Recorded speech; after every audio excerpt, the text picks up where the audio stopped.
Matric board Karachi के तहत सालाना इम्तिहानात बराए 2026 का कराची भर में आगाज हो गया है।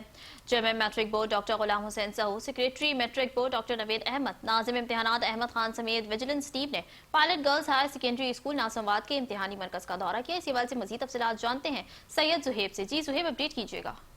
मैट्रिक बोर्ड कराची के तहत आज कराची भर में 9वीं और 10वीं जमात के इम्तहानात के सिलसिले का आगाज़ हो गया है।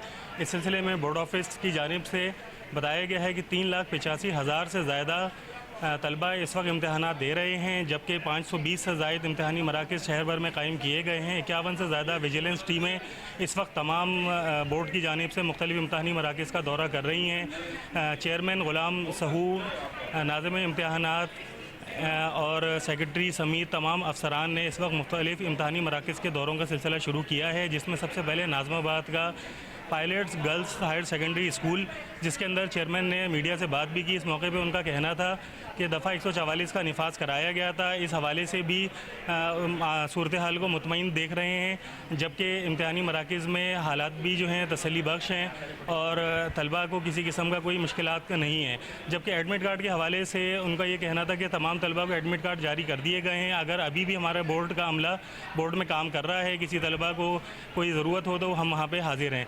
जबकि इम्तहानी मराकज़ के अगर सिक्योरिटी की बात कर ली जाए तो यहाँ पे तो हमें कोई सिक्योरिटी देखने में नहीं आई है। अब मुख्तलिफ इम्तहानी मराकज़ पे हम जाके देखते हैं सिक्योरिटी की क्या सूरत हाल है। जी।